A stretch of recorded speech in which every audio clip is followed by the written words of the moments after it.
Assalamualaikum warahmatullahi wabarakatuh. Perkenalkan, nama saya Ahmad Habibi Islami, NPM 1901201038, dengan mengirim mata kuliah aplikasi manajemen terpadu kelas D. Pada kesempatan kali ini, saya akan memulai tugas UTS dari matkul AMT, yaitu memaparkan proses rekrutmen karyawan PT Bulan Sabit cabang Sulawesi. Untuk slide pertama mengenai tentang PT Bulan Sabit, yaitu suatu perusahaan yang bergerak di bidang industri makanan dan minuman. Untuk rencana dari PT Bulan Sabit, yaitu melakukan ekspansi bisnisnya ke 3 pulau besar di Indonesia, diantaranya Sumatera, Kalimantan, dan Sulawesi. Untuk yang belum tahu ekspansi, apa sih itu ekspansi? Secara umum, pengertian ekspansi dalam bisnis adalah suatu upaya untuk memperluas atau memperbesar jaringan usaha dari suatu perusahaan dengan tujuan untuk meningkatkan profit perusahaan tersebut di masa yang akan datang.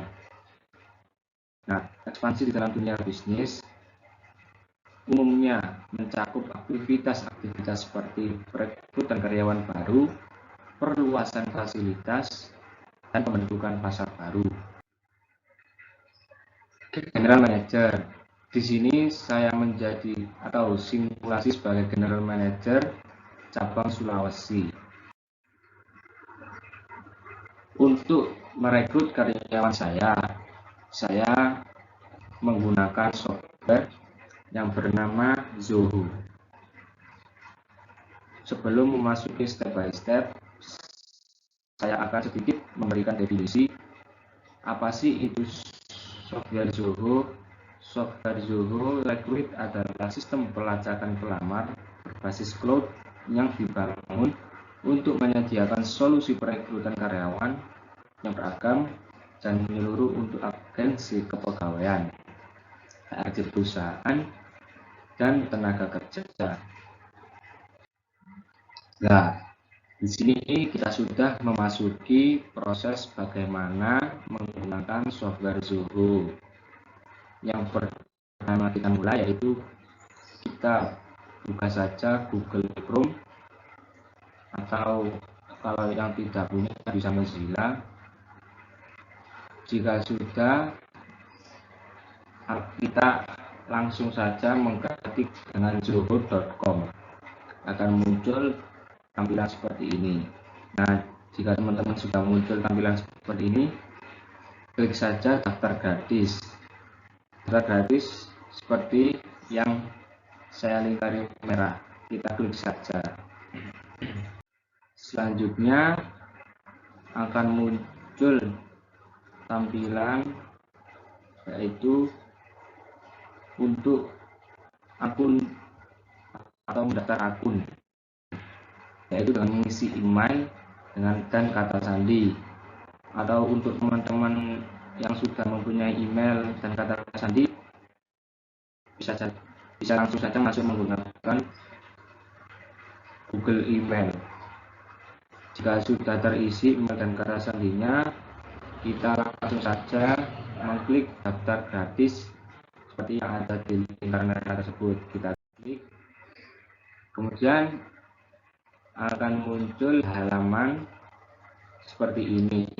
Kita scroll ke bawah sampai menemukan tabel atau bagian Human Resource, lalu kita mengklik saja Recruit seperti yang ada pada lingkaran merah. Kita klik. Nah, kemudian kita akan mengisi update company information. Apa sih update company information? Update company information itu berisi tentang informasi perusahaan kita, Pada halaman ini, informasi perusahaan yaitu ada nama perusahaan, nomor telepon, website, time zone, dan currency lokale. Di sini juga kita dapat menambahkan logo dengan cara menguploadnya. Nah, seperti contoh ini, jika sudah diisi, kita langsung saja klik Explore Zoho Recruit. Kita klik, kemudian akan muncul halaman seperti ini. Jika sudah, teman-teman jika sudah memasuki halaman ini, langsung saja kita pilih job opening yang ada di lingkaran merah. Jika sudah, kita klik saja. Nah, kemudian kita akan menuju ke halaman berikut, yakni memilih antara create job opening atau import job opening. Karena kita membuat rekrutmen karyawan baru, kita pilih saja create job opening. Kita klik. Nah, kemudian akan muncul halaman tentang job opening information. Job opening information berisi tentang posting title, number of positions, title, set recruiter, target job opening status, industri, dan salary. Di sampingnya ada nama perusahaan juga, departemen name, hiring manager, data update, dan lainnya. Kita isi seperti contoh tampilan seperti ini, yaitu posting title dan staff produksi, number of position 1, segment recruit yang sebagai general manager yaitu Ahmad Habibi, target date, job opening status, industri, salary itu gaji, departemen name atau nama perusahaan, nama departemen yaitu PT Bulan Sapi, hiring manajernya yaitu Ahmad Habibi, data opened sekian, job tipe full time, work experience-nya 5 tahun ke atas, skill set marketing. Jika sudah mengisi seperti ini, kita scroll saja ke bawah, kemudian menemukan ada address information. Address information ini yaitu informasi alamat, seperti contohnya Kota Makassar. Kota Makassar adalah kota yang berada di Provinsi Sulawesi Selatan. Country diisi negara. Postal kode atau kode pos bisa diisi. Kemudian ada description information untuk informasi mengenai pekerjaan yang akan dilamar. Kemudian klik save, akan menuju tampilan seperti ini, yakni staf produksi in progress, target date sampai Desember tanggal 24, Kota Makassar, Asisten Rekrut Ahmad Habibi. Tinggal nunggu saja karyawan yang akan direkrut. Nah, jika saya sudah membuat rekrutmen karyawan berdasarkan posting title yaitu finance admin yang bertempat di Kendari, HR staff Kota Manado, digital marketing Kota Palu, staf produksi Kota Makassar. Kota-kota tersebut berada di Pulau Sulawesi, entah itu Sulawesi Tengah, Sulawesi Tenggara, atau Sulawesi Utara.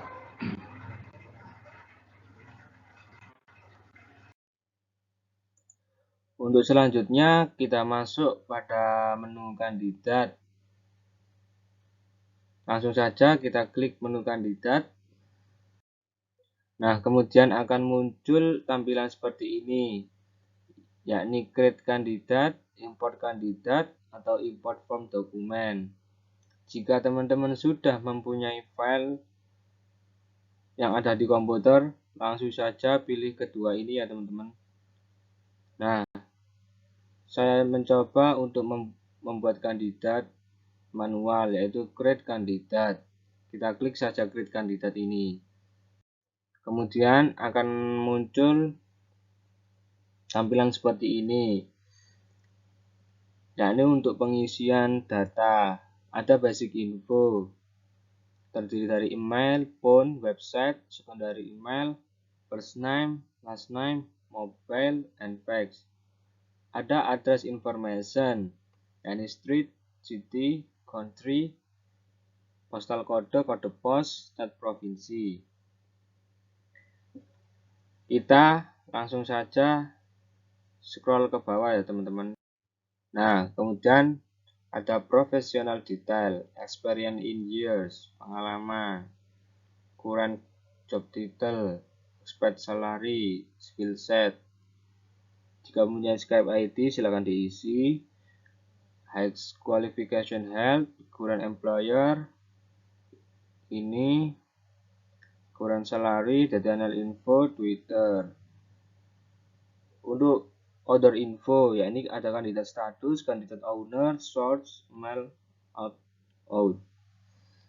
Jika sudah terisi semua, kita langsung scroll saja ke bawah. Nah, kita scroll ke bawah, yakni ada resume, ada attachment information. Attachment information terdiri dari resume, cover letter, orders, offer, dan kontrak. Masing-masing kelima ini kita harus calon karyawan harus sudah mempunyai file ya. Jadi tinggal dimasukkan. Klik browse gini misalnya. Jika sudah semua, diharapkan lengkap ya teman-teman. Kemudian kita langsung saja klik save untuk menyimpan data-data yang tadi. Klik save. Nah, untuk menu kandidat kita sudah selesai. Yakni sekarang kita pada menu interview. Langsung saja kita klik create interview. Kemudian akan dimunculkan tampilan seperti ini. Ada 3 pilihan, yakni schedule an interview, video interview, atau log an interview. Kita sebagai general manager ingin membuat jadwal untuk interview untuk rekrutmen karyawan. Langsung saja klik schedule an interview. Nah, akan muncul tampilan seperti ini, yaitu interview information. Interview information terdiri dari interview name, posting title, to, location, candidate name, form, interview, schedule comment, and assignment name. Jika sudah selesai atau sudah terisi dengan lengkap, kita langsung saja klik save ini.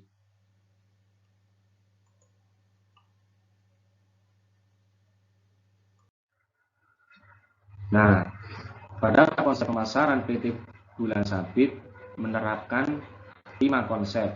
Yang pertama yaitu konsep produksi, dan konsep produk, konsep penjualan, konsep pemasaran, dan konsep pemasaran sosial. Konsep produksi adalah konsep untuk konsumen lebih suka produk yang mudah didapat dan murah. Konsep produk yaitu konsumen lebih suka produk dengan penawaran terhadap kualitas, performa, atau fitur inovasi yang tinggi. Pada konsep penjualan, konsumen akan membeli produk hanya jika perusahaan secara agresif mempromosikan atau menjual produk tersebut. Yang keempat yaitu konsep pemasaran. Fokus terhadap pemenuhan kebutuhan atau keinginan target pasar dan pengiriman yang lebih baik dari pesaing. Yang kelima yaitu konsep pemasaran sosial. Konsumen itu lebih suka produk yang mengangkat status sosial ketika digunakan. Nah, konsep pemasaran dapat dicapai dengan berusaha mengidentifikasi dan merumuskan keinginan dan kebutuhan. Pada siklus pembelian PT Sabit, yang pertama yaitu permintaan pembeli. Untuk menentukan jumlah produk yang akan dipasok dalam perusahaan, maka terlebih dahulu permintaan pembelian dari para konsumen seperti stok bahan baku yang dibutuhkan oleh perusahaan. Yang kedua yaitu pesanan pembelian. Setelah merekap beberapa permintaan pembelian dari konsumen, selanjutnya kita melakukan pesanan pembelian terhadap pemasok untuk mengirimkan stok barang yang kita pesan guna memulai produksi barang. Yang ketiga yaitu faktur pembelian. Setelah melakukan pesanan pembelian tadi, faktur itu akan muncul dari pemasok kepada perusahaan yang berisi DP yang telah dibayar dan utang perusahaan yang belum dibayar dengan diiringi melakukan uang muka pembelian. Yang keempat yaitu penerimaan barang. Nah, setelah semua proses perencanaan sudah selesai, barang yang kita pesan akan diantar dan diterima oleh perusahaan. Jika pesanan tidak sesuai, perusahaan akan melakukan retur pembelian. Dan yang terakhir dari siklus pembelian, yakni pembayaran pembelian. Jika pesanan sudah sesuai, maka perusahaan wajib membayar sisa harga produk tersebut, lalu setelah itu mengkonfirmasikannya kepada pemasok. Nah, terima kasih atas perhatiannya. Jika ada kata salah, saya mohon maaf. Wassalamualaikum warahmatullahi wabarakatuh.